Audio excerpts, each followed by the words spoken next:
Student, आज मैं आपको एक्सप्लेन कर रही हूँ एलिमेंट ऑफ इकोनॉमिक प्रॉब्लम्स कि रियल में हमारी इकोनॉमिक जो है उसमें जो है वो वेरियस प्रॉब्लम्स अवेलेबल है। प्रॉब्लम्स हमारी इकोनॉमिक में क्यों है कि बेसिक जो प्रॉब्लम्स है वो ये है कि हमारी वांट्स जो है वो अनलिमिटेड है और उन अनलिमिटेड वांट्स को फुलफिल करने के लिए हमारे पास जो रिसोर्सेज है वो स्केयर अमाउंट में है। सबसे फर्स्ट जो प्रॉब्लम है इकोनॉमिक की वो बेसिक प्रॉब्लम्स ये है कि wants are unlimited and endless. Wants जो है वो अनलिमिटेड है, रिसोर्सेज जो है वो लिमिटेड है और लिमिटेड रिसोर्सेज को फुलफिल करने के लिए जो आती है प्रॉब्लम्स आती है वो आती है और रिसोर्सेज जो है उनके अल्टरनेटिव यूजेस हैं। अल्टरनेटिव यूजेस में ये होता है कि आप किस स्टाइल से कौन से ऑप्शंस को चूज करोगे। तो आप ऐसे बेस्ट ऑप्शन को चूज करो कि एटलीस्ट आपकी जो है टोटल वांट्स भी सेटिस्फाई हो जाए और आपका जो है सेटिस्फेक्शन लेवल भी हाई हो। तो इस टॉपिक्स में मैं एटलीस्ट आज आपको ये एक्सप्लेन करने की कोशिश करूंगी कि what are the basic problems of human beings. कि रियल में availability of resources rich amount में मैंने अवेबिलिटी ऑफ रिसोर्सेज जो है वो लोअर अमाउंट में है और वांट्स जो है वो अनलिमिटेड है। तो इकोनॉमिक के बेसिक प्रॉब्लम्स में सबसे फर्स्ट प्रॉब्लम्स आती है एंडलेस वांट्स कि हमारी जो वांट्स है वो एंडलेस है, मीन्स कभी भी जो है उनका एंड नहीं होगा। वांट्स का जो है वो दी एंड कभी भी नहीं आएगा। एक वांट्स फुलफिल करते हैं तो दूसरी क्रिएट हो जाती है, दूसरी को करते हैं तो तीसरी आ जाती है, चौथी आ जाती है। आप आपके डेली उसमें देखिए कि आपकी वांट्स जो है वो कंटिन्यूस क्रिएट होती रहती है, morning to evening, next day, 4 day, in coming months हमारी वांट्स जो है वो कभी भी फुल स्टॉप पर नहीं आती है। तो ये अनलिमिटेड वांट्स जो है ह्यूमन बींग्स की एटलीस्ट वो है। और अगर हम एक को सेटिस्फाई करते हैं तो नेक्स्ट क्रिएट हो जाती है। ये भी आपने देखा होगा कि आपने एक वांट सेटिस्फाई की तो नेक्स्ट वांट क्रिएट होगी, फिर आपने नेक्स्ट को सेटिस्फाई किया तो और वांट्स क्रिएट होगी। तो इकोनॉमिक की जो प्रॉब्लम है वो है हमारी एंडलेस वांट्स की कि रियल में जो हमारी वांट्स है वो अनलिमिटेड है। उसके बाद आता है रिलेटिव स्कैरसिटी ऑफ रिसोर्सेज। अब जो रिसोर्सेज हैं एटलीस्ट उनकी स्कैरसिटी है, मीन्स हमारे पास जो है एटलीस्ट वो क्या है, मीन्स जो है वो लोअर क्वांटिटी में है। मीन्स यहाँ होता है रिसोर्सेज कि हमारे पास जो रिसोर्सेज हैं वो लोअर क्वांटिटी में। और रिसोर्सेज मीन्स आप डायरेक्ट कोई सा भी फैक्टर है वो ले सकते हो कि जो भी रिसोर्सेज हमें हमारे वांट्स को सेटिस्फाई करने के लिए जो है यूज में लाने होते हैं, उन रिसोर्सेज की जो सप्लाई है या अवेबिलिटी है वो दोनों ही क्या है बहुत लोअर क्वांटिटी में है। और लोअर क्वांटिटी के रिसोर्सेज होने की वजह से जो अनलिमिटेड वांट्स है एटलीस्ट उनको सेटिस्फाई करना इम्पॉसिबल हो जाता है। तो सेकंड जो बेसिक प्रॉब्लम्स होगी वो होगी रिलेटिव्स जो है कि ह्यूमंस की जो ह्यूमन जो है वो ह्यूमंस बींग्स के पास जो रिसोर्सेज है, चाहे वो रिसोर्सेज किसी भी स्टाइल्स के हो, उनकी जो है वो एक स्कैरसिटी इकोनॉमिक में बनी रहती है। उसके बाद आता है अल्टरनेटिव यूजेज ऑफ रिसोर्सेज कि मेरे पास जो रिसोर्सेज हैं उनके बहुत सारे अल्टरनेटिव यूजेज होते हैं। अल्टरनेटिव यूजेस का मतलब होता है कि मैं एक ही रिसोर्सेज को, जैसे सपोज कीजिए मेरे पास रुपीज है, रुपीज से मैं कार परचेज कर सकती हूँ, एजुकेशन ले सकती हूँ, हेल्थ और मेडिकल फैसिलिटी। अब क्या हो गया, कार भी हो गया, हेल्थ हो गया, एजुकेशन हो गया, और भी बहुत सारे जो हैं वो मैं उससे यूटिलाइजेशन कर सकती हूँ कि मेरे पास जो रिसोर्सेज हैं एटलीस्ट उसके अल्टरनेटिव यूजेस हैं। तो बेसिक प्रॉब्लम ये है कि ये इतने सारे अल्टरनेटिव यूजेस होने की वजह से विच वन इज बेस्ट, मेरे पास ये प्रॉब्लम्स आ जाएगी कि मैं मेरे इन रिसोर्सेज को किस स्टाइल से कहाँ लगाऊं और उसके और कितने यूजेस है। सबसे बड़ी प्रॉब्लम तो मेरे पास ये जाएगी कि मैं उसको किस स्टाइल से काम में लूँ, उसका बेटर यूटिलाइजेशन कैसे करूँ। तो ये आपको पता है कि ये ले सकते हैं, ये ले सकते हैं, आप अपनी वांट्स में उसको डिस्ट्रीब्यूट कर सकते हो। तो जो अल्टरनेटिव जो है अल्टरनेटिव यूज ऑफ रिसोर्सेज है एटलीस्ट उनको कैलकुलेट करना और उनमें से किसी बेस्ट को चेक करना कि सबसे फर्स्ट मेरी बेसिक रिक्वायरमेंट मेरी हेल्थ होनी चाहिए, हेल्थ हुई तो एजुकेशन अपने आप आ जाएगी। तो ये बेसिक प्रॉब्लम्स होती है अल्टरनेटिव यूजेस की। उसके बाद है प्रॉब्लम इन ऑफ इकोनॉमी। अब हमारी इकोनॉमिक की बेसिक प्रॉब्लम क्या है, ये तो हो गई ह्यूमन, ये सारी टोटल इकोनॉमिक की प्रॉब्लम्स है, गवर्नमेंट की प्रॉब्लम है, हमारी पर्टिकुलर प्रॉब्लम है।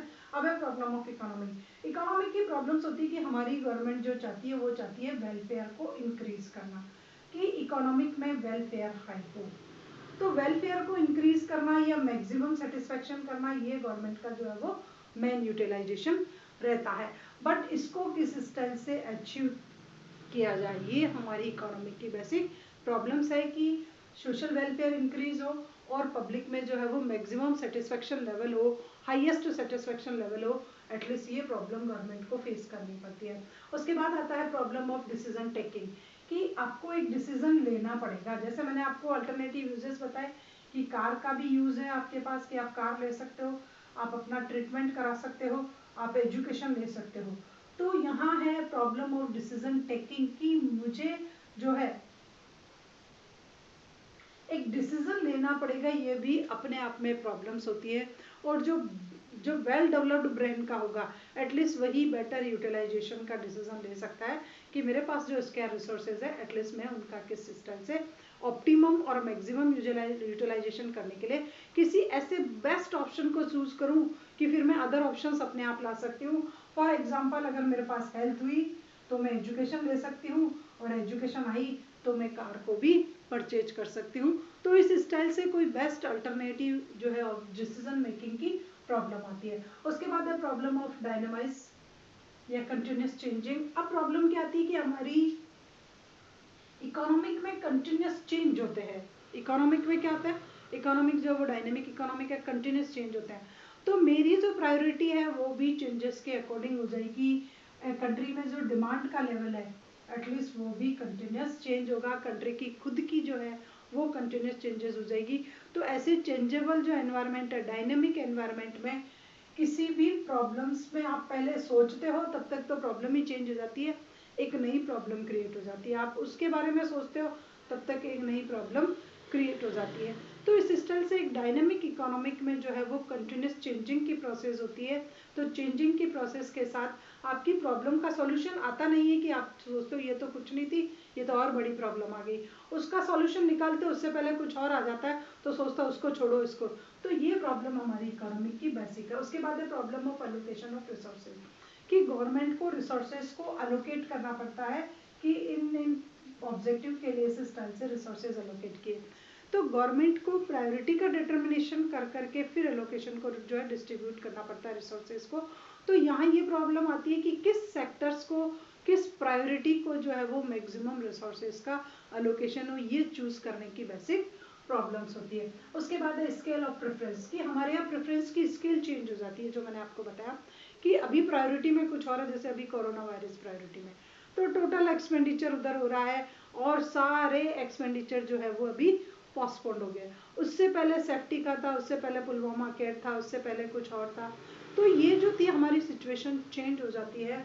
तो यह स्केल ऑफ प्रेफरेंस चेंज होते ही जो है पूरा का पूरा ग्राफ जो है वो चेंज हो जाता है। और नेक्स्ट आता है प्रॉब्लम ऑफ इकोनॉमिक डेवलपमेंट, कि सब कुछ भी पॉजिटिव चल रहा है तो फिर प्रॉब्लम आती है, यार ये ग्रोथ रेट इंक्रीज तो हुई बट इतनी स्लो रेट से क्यों हुई, ये बेसिक प्रॉब्लम आती है। क्योंकि हमारी एक्सपेक्टेशंस बहुत ज़्यादा होती है, तो हम एवरी टाइम कुछ हाई टू हाई की सोचते हैं। 9% आए तो सोचे यार 11% ग्रोथ क्यों नहीं आई, और 11 आती है तो सोचते हैं यार 13% की ग्रोथ रेट के ग्राफ क्यों नहीं आए। तो these are the basic elements of economic problem. ये इकोनॉमिक प्रॉब्लम्स के एक बेसिक एलिमेंट्स है। These are not problems but हाँ प्रॉब्लम्स के ही एलिमेंट्स है जो कहीं ना कहीं जाकर के वेल डेवलप्ड प्रॉब्लम में कन्वर्ट हो जाते हैं। अब आता है प्रोडक्शन पॉसिबिलिटी कर्व।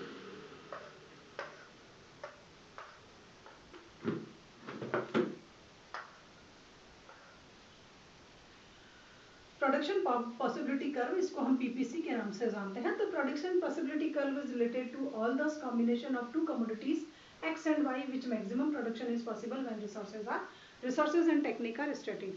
तो पीपीसी कर्व आपको ये शो कर रहा है। सबसे पहले तो PPC is related from the combination set of two commodities, कि पीपीसी की जो रिलेशनशिप है वो टू कमोडिटीज के प्रोडक्शंस के साथ है, कि उन टू कमोडिटीज का मैक्सिमम प्रोडक्शन जो है वो किस स्टाइल से किस कॉम्बिनेशन सेट पे प्रिपेयर हो सकता है when techniques and resources are static, जब हमारी इकोनॉमिक में टेक्निक्स और रिसोर्सेज की क्वांटिटी जो होती है स्टैटिक सिचुएशन में होती है। It means PPC is the combination set of two commodities which maximum production is possible on the static techniques and static resources situation, कि दोनों static situation में हो और हम फिर उन दो commodities का किस स्टाइल से प्रोडक्शन कर सकते हैं। तो यहाँ पर आप देखिए पीपीसी का जो ग्राफ आएगा आपका वो इस स्टाइल से आएगा। यहाँ मैंने आपको बता रखा है कि ए बी सी डी ये आपके कॉम्बिनेशन सेट है। A B C D X और वाई जो है हमने दो कमोडिटीज ली है, एक्स और Y. X and Y two commodities है यहाँ प्रोडक्शन के लिए। जब एक्स का प्रोडक्शन 0 होता है तो वाई का 50, फिर 1 तो 45, फिर 2 तो 40।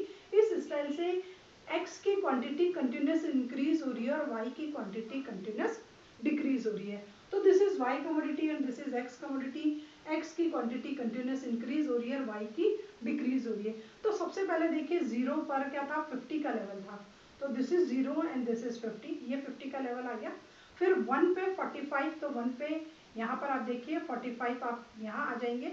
सेकंड में जो है 1 पे 45, तो 1 पे यहाँ आप 45 में आ जाइए। फिर सेकंड पे 40, तो आप सेकंड पे यहाँ 40 पे आ जाइए। इस स्टाइल से आपका एक ग्राफ ये जो है वो प्रिपेयर हो जाएगा।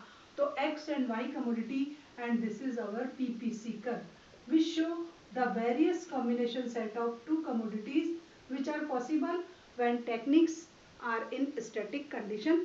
कि स्टैटिक कंडीशन में है, आप इसकी अगर ज़्यादा चाहते हो तो इसकी लोअर होगी, इसकी कम करी इसकी इंक्रीज होगी, इसकी और कम करी इसकी और इंक्रीज होगी, इसकी कम करी तो इसकी आपकी जो है वो इंक्रीज हो गई। लास्ट में ये 0 पर आ गई और ये जाकर के 5 यूनिट पर आ जाता है। तो इस स्टाइल से किसी इकोनॉमिक का जो पीपीसी होता है वो टू कमोडिटीज के कॉम्बिनेशन सेट को जो है वो एक्सप्लेन करता है कि उनका मैक्सिमम प्रोडक्शन जो है वो उस इकोनॉमिक में जो आपकी टेक्निक जो है उस पर हो सकता है।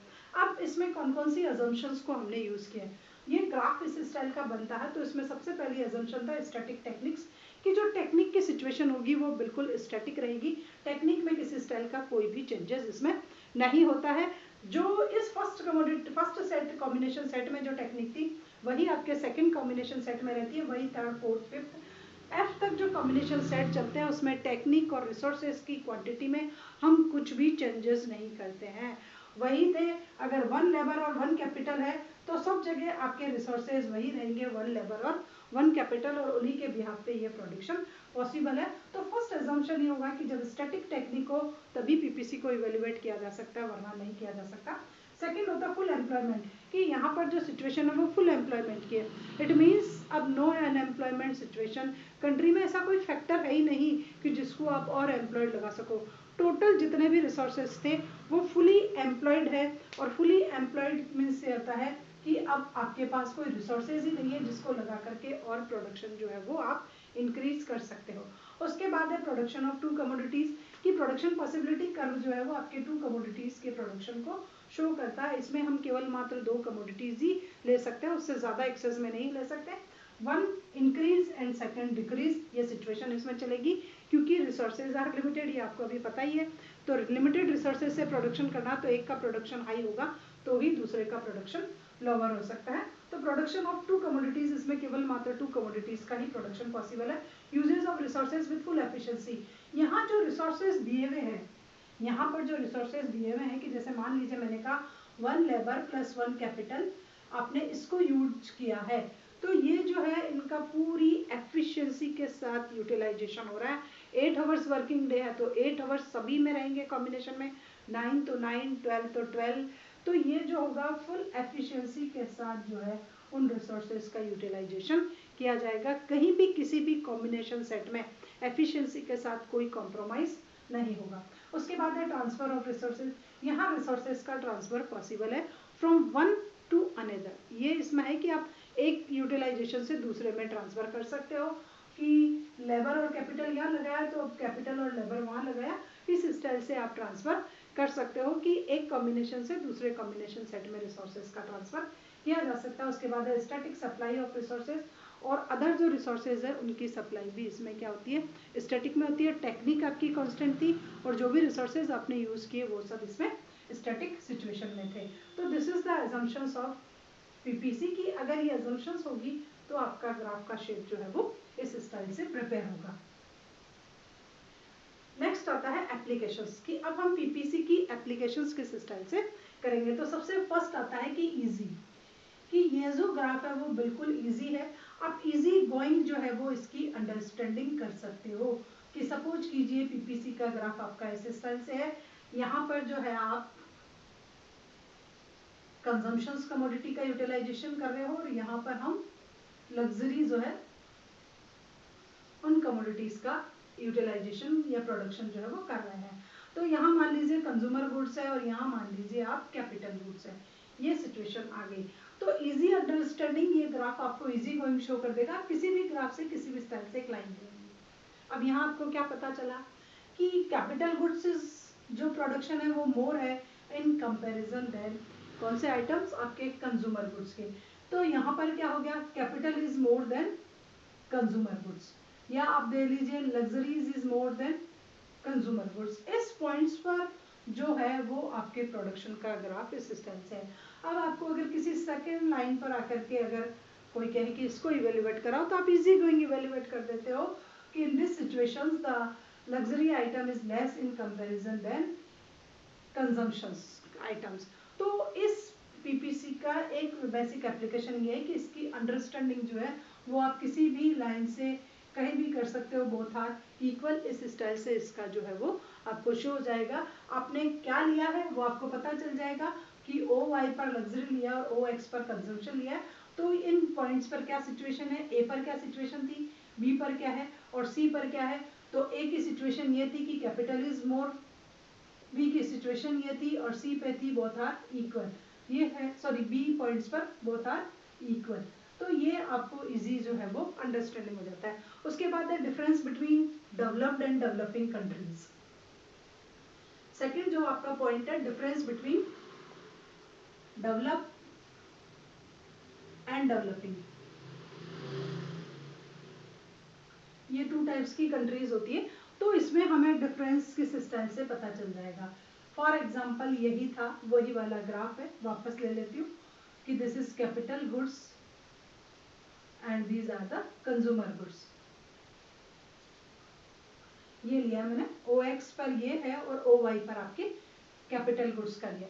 अब आपको पता चलेगा कि सपोज कीजिए मैंने ये लाइन शो की, उसके बाद मैंने ये शो किया और उसके बाद मैंने आपको ये शो किया। अब आप पता लगा सकते हो कि which one is developed and which one is developing. It means ये जो कंट्री है ए, यूएसए हो सकता है, उसके बाद है बी मीन्स भारत हो सकता है, उसके बाद आता है सी, इट मीन्स चाइना हो सकता है। अब मैंने ये क्यों माना कि देखो कैपिटल जो कंट्रीज, ये कैपिटल गुड्स कहाँ प्रोड्यूस होंगे, जहाँ जो है डेवलपमेंट की थीम ज़्यादा होगी। कंज्यूमर और कैपिटल वहाँ होंगे जब मिक्स्ड इकोनॉमी होगी कि डेवलपमेंट भी करना और वांट्स भी सेटिस्फाई करना है। और यहाँ पर आप देख रहे हो कंज्यूमर गुड्स ज़्यादा हो रहे हैं, क्योंकि ये मेरी असम्पशंस है, ऐसा नहीं होता है कि मैं मान लूँ चाइना में कंज्यूमर गुड्स ज़्यादा होंगे। एक फॉर एग्जांपल मैं आपको एक्सप्लेन कर रही हूँ कि वहाँ पॉपुलेशन हाईएस्ट है, इट मीन्स हो सकता है कंज्यूमर गुड्स जो हो वो उनकी डिमांड ज़्यादा और कैपिटल की हो। तो इस स्टाइल से इसमें डेवलप्ड और डेवलपिंग के बीच का जो डिफरेंस है वो शो हो जाता है कि this is developed and this is developing. इन दो को ही ले लीजिए, इसको लेने की जरूरत नहीं है। ये यहाँ मैं मान लूँ ये हम है, बी मीन्स भारत है, भारत में भी पॉपुलेशन बहुत हाईएस्ट है, तो हमारे को ग्रोथ इतनी नहीं चाहिए जितनी कंजम्पशन के लिए कुछ चाहिए। तो ये जो डिफरेंस होगा वो इस ग्राफ के थ्रू पता चल जाता है कि this is the developed country and this is the developing country. Next आपका आता है कि production of which commodity is essential, कि हमें किस कमोडिटी का प्रोडक्शन करना है। ये जो आपको बता देगा कि एसेंशियल क्या है कंट्री में, कि हम किसको प्रोड्यूस करें। तो production of which commodities is essential. तो ये ग्राफ जैसे सपोज कीजिए फर्स्ट ये था, तो यहाँ पर आपके गन और यहाँ पर था आपका ब्रेड या बटर और आप कुछ भी ले लीजिए। अब देखिए अगर ये ग्राफ इस स्टाइल से जा रहा है कि हमने इसका जो प्रोडक्शन था, पहले ये था ग्राफ, फर्स्ट सिचुएशन ये थी और आपकी सेकंड सिचुएशन ये थी। ये ग्राफ आपका ये शो कर रहा है कि यहाँ मैंने ब्रेड का प्रोडक्शन जो है वो इंक्रीज कर दिया। ब्रेड का प्रोडक्शन इसलिए इंक्रीज हुआ कि कंजम्पशंस के लिए जो है वो रिक्वायरमेंट इंक्रीज हो गई होगी, या इट मे बी पॉसिबल्स कि क्या कंडीशन हो गई होगी कि पॉपुलेशन इंक्रीज हो गई या ये जो कमोडिटीज है वो थोड़ा सा सस्ती होगी, दो में से एक हो गया। तो जब बेसिक रिक्वायरमेंट होगी तो मैं इस स्टाइल का ये ग्राफ आपका ये शो करेगा कि यहाँ कंट्री की रिक्वायरमेंट ये है कि ब्रेड का प्रोडक्शन हाईएस्ट हो। नेक्स्ट ले लीजिए कि वापस यहाँ वही गन है और यहाँ वही ब्रेड है, ये आपका ग्राफ था और अब इस ग्राफ की शिफ्टिंग इस स्टाइल से हो गई है। इट मीन्स ये शो कर रहा है कि अभी जो क्रिटिकल सिचुएशन चल रही है, वॉर टाइम जो चल रहा है, ऐसे टाइमिंग में गन की रिक्वायरमेंट ज़्यादा होगी इन कंपैरिजन देन ब्रेड के, तो गन का प्रोडक्शन जो है वो कंट्री में इंक्रीज होना चाहिए। तो विच वन इज एसेंशियल, यहाँ कंडीशन क्रिटिकल इसलिए गन का प्रोडक्शन इज एसेंशियल, और यहाँ कंडीशन कुछ और है इसलिए ब्रेड प्रोडक्शन इज एसेंशियल। तो इस ग्राफ के थ्रू हमें इस बात का भी पता चल जाता है। नेक्स्ट आता है आपका कैपिटल फॉर्मेशन, कि कंट्री में कैपिटल फॉर्मेशन की कंडीशन क्या चल रही है, ये भी हम पीपीसी के थ्रू पता लगा लेते हैं कि कैपिटल फॉर्मेशन की जो सिचुएशन है वो क्या है। तो सबसे फर्स्ट देखिए कि ये सिचुएशन थी, नेक्स्ट ये आया, उसके बाद नेक्स्ट ये है। अगर आपका ग्राफ इस स्टाइल से फॉरवर्ड शिफ्टिंग हो रहा है, इट मीन्स 1000 नेशनल इनकम से या कैपिटल किसी से भी आपका ग्राफ जो है कंटिन्यूस ये वाला शो कर रहा है, फर्स्ट ए बी सी, और ये है आपके कैपिटल फॉर्मेशन रेट या कैपिटल रेट, कुछ भी देख लीजिए आप, ये वाली बातें आपको शो कर रही है। और यहाँ पर जो है हम वही हमने यहाँ लिया है कंजम्पशंस और यहाँ पर लिया है मैंने कैपिटल, ये इस स्टाइल से आपने दो कमोडिटी ली।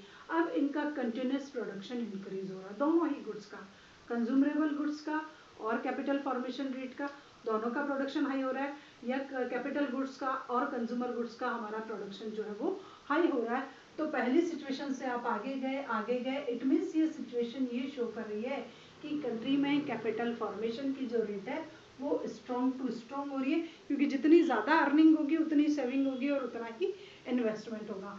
तो इस ग्राफिक प्रेजेंटेशन से ये शो हो जाता है। सपोज कीजिए ये बैकवर्ड शिफ्टिंग हो जाए, यहाँ से यहाँ आ जाए और यहाँ से यहाँ आ जाए, इट मीन्स ये शो कर रहा है कि कंट्री में जो कैपिटल फॉर्मेशन की रेट है वो स्लो डाउन हो रही है, और दोनों कमोडिटीज का जो प्रोडक्शन है एटलीस्ट वो भी कंटिन्यूस डाउनफॉल में आ रहा है। तो प्रोडक्शन डाउनफॉल में आ रहा है, इट मीन्स इन्वेस्टमेंट जो है वो हाईएस्ट नहीं हो सकते हैं कंट्री में। नेक्स्ट आता है आपका improvement in techniques, improvement in techniques. तो इम्प्रूवमेंट इन टेक्निक्स के लिए ग्राफ आपका सेम उसी स्टाइल का होगा, वही होंगे 1 2 और 3, किसी स्टाइल से आप जो है वो ले लीजिए। यहाँ वही आपका कंजम्पशन गुड्स है और यहाँ आपका कैपिटल इन्वेस्टमेंट है।